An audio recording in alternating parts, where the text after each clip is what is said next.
La terre aride que l'on nomme le pays des morts n'a pas toujours été ainsi. En des temps immémoriaux, une ancienne civilisation prospérait dans les sables de Nehekhara, baignée de richesses et de savoirs oubliés. Les anciens hommes de Nehekhara fondèrent les premiers royaumes humains, et construisirent nombre d'immenses et de majestueuses cités à travers le désert. Lamia était sans conteste l'un des joyaux de cette civilisation, dont les rues pavées d'or jouxtaient des jardins luxuriants et des palais somptueux. Elle était à l'apogée de sa gloire et de sa magnificence au temps du règne de Lamassephtra IV, un grand roi de Lamia qui était parvenu à unifier Nehekhara et à vaincre Nagash au prix de sa vie. À sa mort, son fils Lamashizar prit les rênes de Lamia, qui ne resta pas longtemps la perle de Nehekhara. En effet, Lamashizar n'avait pas hérité des traits nobles de son père, et était assoiffé par le pouvoir et les connaissances occultes, au point de vouloir recréer l'élixir de vie de Nagash pour devenir immortel. Avant même que son père ne fût inhumé, Lamashizar enferma en secret Arcane, le bras droit de Nagash, et déroba des livres appartenant au grand nécromancien avant qu'il ne soit brûlé. Durant des mois, avec l'aide de sa sœur femme Neferata et de son prisonnier Arcane, Lamashizar s'attela à la fabrication d'un nouvel élixir de vie. En moins 1520, alors qu'il était sur le point de réussir, il fut trahi par Neferata qui l'assassina et termina la concoction de l'élixir. Son époux frère étant mort, Neferata fut la première à boire l'élixir de vie. Celui-ci n'était cependant qu'un pâle reflet de celui de Nagash. Lorsque l'on buvait la version de Neferata, on devenait certes immortel mais à une condition. Il fallait régulièrement boire le sang d'êtres humains. Sans cela, on finissait par perdre notre vitalité et par mourir. En le buvant, Neferata devint donc la première vampire de l'histoire. Rapidement, Neferata partagea son élixir de vie avec ses proches qui avaient participé de près ou de loin à sa concoction, et la cour de Lama devint un endroit lugubre, où les mortels craignaient à tout instant de finir dévorés par l'un des nombreux vampires. Lamia n'était plus le joyau de Neferata, mais bien l'une de ses plus grandes hontes. La cité fut à jamais honnie, et prit le surnom de la cité maudite. C'est dans le palais lugubre de Neferata que commença l'histoire d'Ushoran, le père de la lignée vampirique des Striges et le vampire dont nous allons suivre l'épopée aujourd'hui. Ushoran était le fils de Lamashizar et de Neferata. De son vivant, il était le premier héritier du trône de Lamia.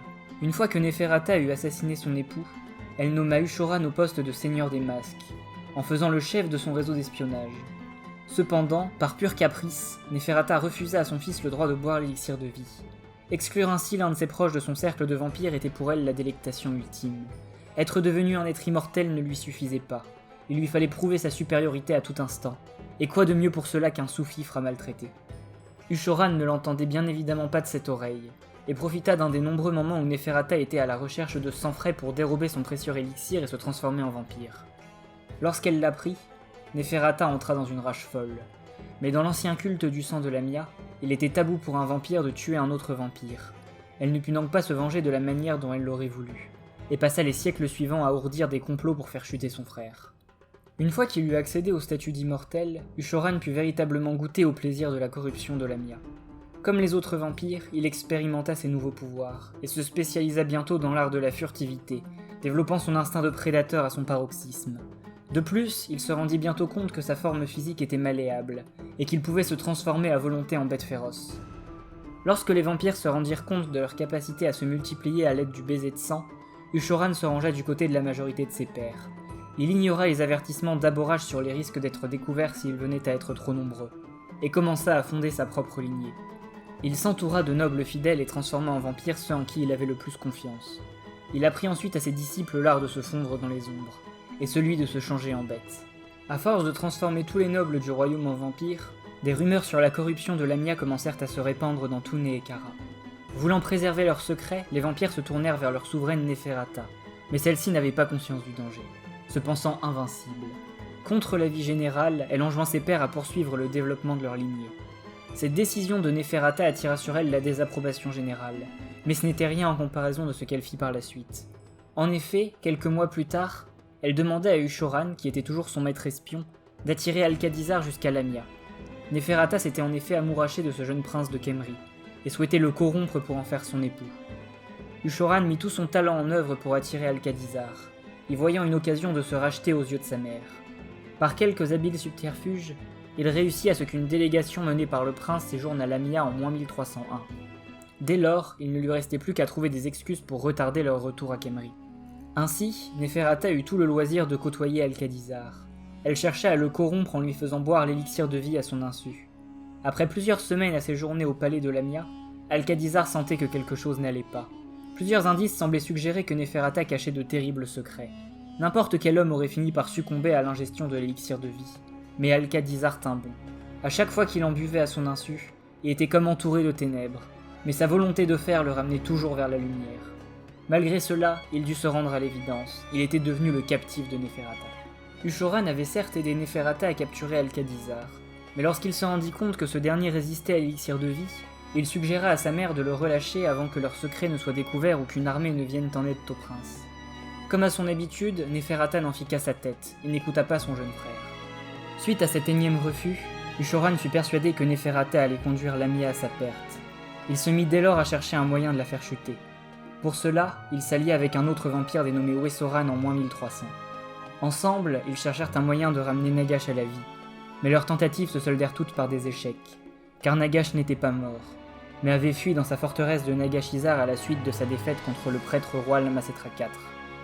En moins 1290, après des années de captivité, Alcadizar finit par réussir à s'enfuir de Lamia en plein jour, moment où les vampires sont le moins actifs.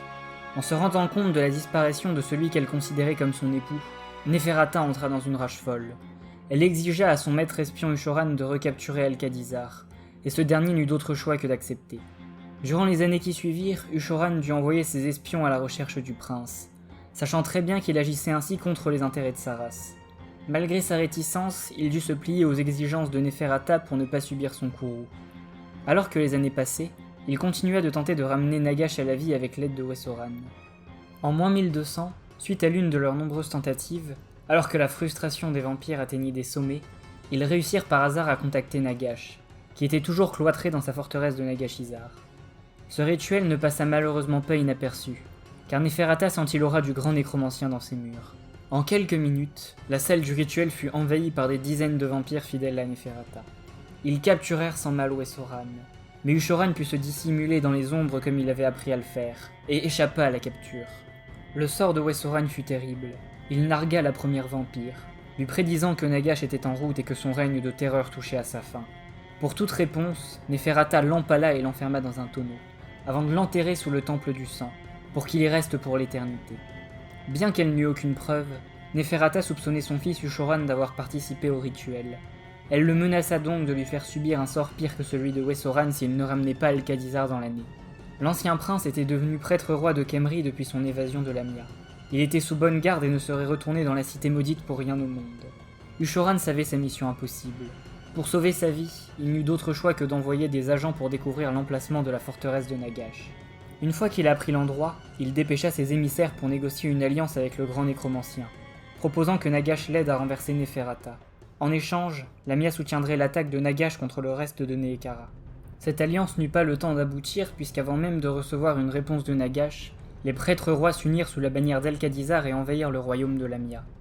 Les vampires se défendirent avec férocité, mais ils étaient en sous-nombre complet et ne pouvaient que céder du terrain face aux prêtres rois unis. Finalement, les Nehekhariens purent assiéger la cité de Lamia. Ushoran savait sa ville perdue, et tenta de fuir en abandonnant les siens. Malheureusement, sa mère s'y attendait et réussit à empêcher son fils de quitter la cité. Ushoran paya cher sa tentative, puisque Neferata et sa garde personnelle l'attaquèrent et faillirent le tuer. Il subit de nombreuses blessures, mais avant que Neferata ne lui inflige le coup de grâce, Ushoran réussit à la convaincre de lui laisser la vie sauve, lui promettant qu'il avait un plan pour les sauver tous. Ainsi, sous la contrainte, Ushoran guida les siens vers un passage dérobé connu de lui seul. Un tel nombre de vampires ne passa bien évidemment pas inaperçu, et les buveurs de sang durent se battre contre les Nehekhariens pour fuir la ville. Durant les combats, Ushoran fut gravement blessé, mais parvint néanmoins à faire partie du petit groupe de survivants fuyant Lamia à feu et à sang pour se réfugier au pic d'Olan, lieu de la forteresse de Nagash. Une fois arrivés à Nagashizar, la majorité des vampires jurèrent allégeance à Nagash, et devinrent les lieutenants de ses armées de morts-vivants. Mais Ushoran ne fut pas de ceux-ci. Il avait été rendu fou par ses nombreuses blessures, et se cacha du grand nécromancien en trouvant refuge auprès des tribus de ghouls cachés dans les entrailles de Nagashizar. Durant des décennies, Ushoran vécut sous sa forme bestiale en tant que maître des ghouls, oubliant son passé, son ancienne forme et même son nom. Cela aurait pu être son destin pour le reste de son existence s'il n'avait pas été retrouvé par Wesoran en moins 1168. Son ancien compagnon avait également réussi à fuir Lamia, et était rentré au service de Nagash, devenant son plus fidèle serviteur. Ushoran ne le reconnut pas. Pire, il l'attaqua sans sommation, cherchant à l'éviscérer avec ses griffes et toute la bestialité dont il était capable. Mais Ouesoran était un habile sorcier, et réussit à l'immobiliser avec ses sorts, avant de l'enchaîner et de le ramener devant Nagash. À nouveau entouré de vampires et d'êtres pensants, Ushoran reprit ses esprits au fil des mois, jusqu'à retrouver l'usage de la parole et à reprendre une forme plus ou moins humaine. Reconnaissant envers Nagash et Ouesoran pour cela, il proposa ses services au grand nécromancien. Ushoran devint ainsi l'un de ses serviteurs les plus dévoués. Malgré cela, Nagash ne l'aimait guère, car il considérait sa folie et son abandon à sa forme bestiale comme de la faiblesse. Ushoran fut tout de même nommé à la tête d'une cohorte de morts-vivants lorsque Nagash tenta d'envahir Neekara, en moins 1163. Au cours des années qui suivirent, il prit part à de nombreuses batailles et devint un redoutable général, capable de commander les hordes de ghouls mieux que quiconque. Malgré cela, les puissantes armées néékariennes menées par Alcadizar réussirent à remporter une victoire décisive sur les forces de Nagash en moins 1152, et les vampires durent fuir. De retour à Nagash-César, ils durent affronter la terrible colère de Nagash, qui menaça de les condamner à la souffrance éternelle s'ils ne lui livraient pas un responsable. Évidemment, les vampires se rejetèrent mutuellement la faute, et les accusations laissèrent bientôt place à des affrontements.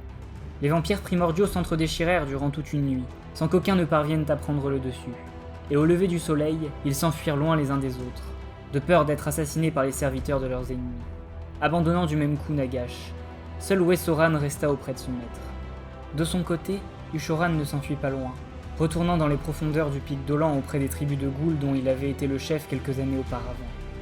Il put ainsi assister dans l'ombre à la vengeance de Nagash, qui utilisa une terrible épidémie pour massacrer la population de Neekara. Une fois son grand ennemi au plus bas, Nagash réussit à envahir le royaume et à capturer Alcadizar, qu'il ramena à Nagashizar pour le torturer éternellement. Ushoran assista également à la chute de son ancien maître en moins 1151, lorsque les Skaven utilisèrent Alcadizar pour assassiner Nagash avant qu'il ne parvienne à transformer la planète en un gigantesque royaume de non-vie. Suite à la mort de Nagash, Ushoran resta caché dans l'ombre, attendant une occasion de reprendre le flambeau et de devenir le nouveau grand maître de la non-vie. Cette occasion se présenta quelques années plus tard, en moins 1147, lorsqu'un nécromancien dénommé Kadon retrouva le corps d'Alcadizar et la couronne de sorcellerie de Nagash. Lorsqu'il mit la couronne sur sa tête, Kadon fut instantanément possédé par l'esprit du premier nécromancien. Avec ses nouveaux pouvoirs, il put créer un royaume dans les terres désolées, bâtissant sa capitale, Murkhain, à l'endroit où il avait trouvé le corps d'Alcadizar. Les tribus barbares des alentours furent rapidement soumises, et le royaume de Kadon compta bientôt une large population d'humains vouant un culte à Nagash. Ushoran sentit le pouvoir dégagé par la couronne de sorcellerie. Il sortit donc des profondeurs du pic Dolan et se dirigea vers Murkhain. Une fois arrivé sur place, il se fondit parmi les ombres, attendant une occasion de renverser Kadon et de prendre sa place. Ushoran observa avec patience les habitudes et les déplacements du nécromancien à travers son palais, jusqu'à repérer les moments de la journée où Kadon était le plus vulnérable. Mais il ne frappa pas immédiatement. Il préféra attendre que l'arrogance du nécromancien le pousse à prendre des décisions impopulaires. Et lorsqu'il sentit que les humains sous son joug commençaient à se lasser de son règne, il frappa, ne laissant aucune chance à Kadon. Ushoran se présenta comme un roi guerrier sage, et initia lentement la civilisation barbare aux coutumes de son propre peuple. En quelques décennies, l'empire de Strigos était devenu une copie pâle et tordue de l'ancien Neekara. Ushoran traita ses sujets humains avec respect. Il alla même jusqu'à reprendre l'ancien précepte d'Aborash et à se nourrir uniquement avec le sang des condamnés à mort. Kadon avait été un monarque cruel et hésitant. Il fut donc facile pour Ushoran de se faire accepter par les Strigani, et de remplacer le culte de Nagash par le culte de sa lignée vampirique. Sous son règne, l'empire Strigos prospéra et commença à s'étendre à travers les terres désolées. Ushoran fit prospérer son empire pendant des décennies. Il convertit ses sujets les plus fidèles en vampires, ce qui finit par faire de sa lignée vampirique la plus nombreuse et la plus prospère de toutes. Comme du temps de Lamia, il apprit à ses fils comment maîtriser leurs capacités de métamorphe et de dissimulation. Il profita également de sa nouvelle position pour développer ses pouvoirs et accroître sa puissance, allant même jusqu'à revêtir la couronne de Nagash. Comme pour Kadon avant lui, l'esprit de Nagash qui restait lié à cet objet influença les décisions d'Ushoran. Nagash flatta l'ego de son ancien serviteur, jusqu'à le pousser à croire qu'il était destiné à devenir le nouveau grand maître de la mort. Ushoran devint de plus en plus arrogant, et à mesure que son empire s'étendait et prospérait, sa soif de pouvoir et sa conviction d'être le nouveau seigneur absolu de la non-vie grandissaient. En moins 1020, son arrogance devint telle qu'il commit une grave erreur. Il envoya des émissaires aux quatre coins du vieux monde pour contacter les vampires des autres lignées, leur proposant de le rejoindre dans son nouvel état vampire, où il serait libre de se nourrir et de vivre luxueusement, tout comme il l'avait fait à Neekara. Lorsque Neferata apprit la proposition de son frère, elle entra dans une rage folle. Non seulement Ushoran avait eu l'outrecuidance de devenir immortel sans son consentement et de la trahir, mais en plus il prétendait maintenant qu'il pouvait régner sur elle. La mère des vampires massacra le messager de son fils, et dépêcha elle aussi ses émissaires porter un message aux autres lignées de vampires. Ushoran souhaitait les dominer tous. Accepter son offre revenait à devenir son esclave, et il était temps de mettre un terme à ses agissements. Après 200 ans d'errance et de culpabilité d'avoir abandonné Nagash, les vampires étaient plus amers et insulaires que jamais. Chaque lignée entretenait des relations conflictuelles avec les autres, mais refusait d'agir en raison du tabou de nuire aux siens. Lorsque Neferata leur donnait une cible et une raison de rompre ce pacte, ils laissèrent libre cours à leur fureur. Ils envoyèrent des assassins et levèrent des armées de morts pour mettre fin à la vie d'Ushoran. Mais Neferata ne s'arrêta pas là.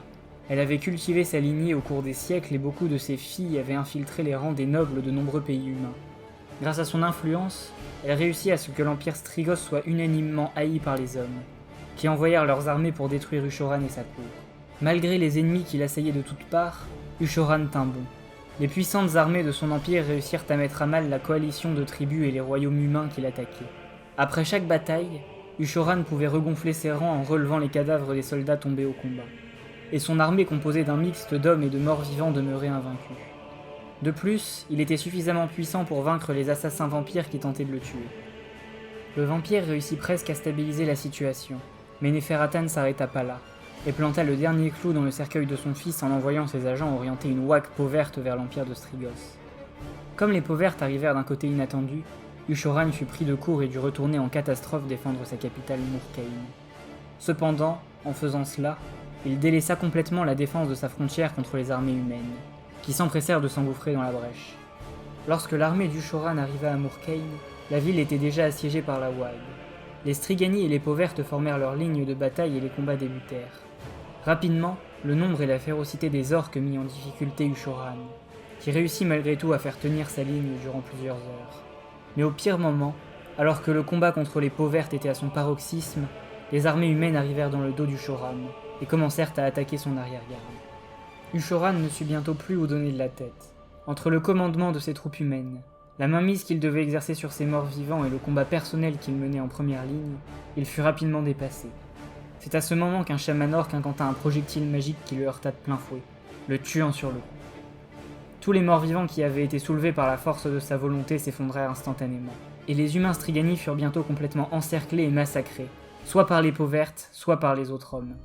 Ainsi s'acheva la triste histoire d'Ushoran, l'un des premiers vampires, qui fonda la lignée des Striges et faillit réussir à prendre la place de Nagash, avant que son ego ne le mène à sa chute. Après la terrible défaite de l'empire de Strigos, la ville de Murkhaïn fut rasée jusqu'aux fondations, et des tribus peaux vertes s'installèrent dans la région. Les humains Strigani durent fuir leurs anciens foyers, et trouvèrent refuge dans les terres de l'Empire, mais les impériaux les persécutèrent pour se venger de leur ancienne allégeance à Ushoran. Et bien des chefs de tribus et par la suite des comtes électeurs envoyèrent leurs armées pour détruire les communautés Strigani, ce qui était généralement bien vu par le reste de la population. Du côté des vampires engendrés par Ushoran, ils furent impitoyablement traqués par leur père, et nombre d'entre eux furent tués. En moins d'une décennie, la lignée des Striges passa d'une des plus prospères à quelques individus isolés qui devaient se cacher pour survivre. Les Striges furent à jamais haïs par les autres vampires. Encore aujourd'hui, les autres lignées les traquent sans pitié. Les rares Striges ayant survécu ont dû vivre cachés loin de la civilisation, dans des ruines ou des grottes à l'abri des regards.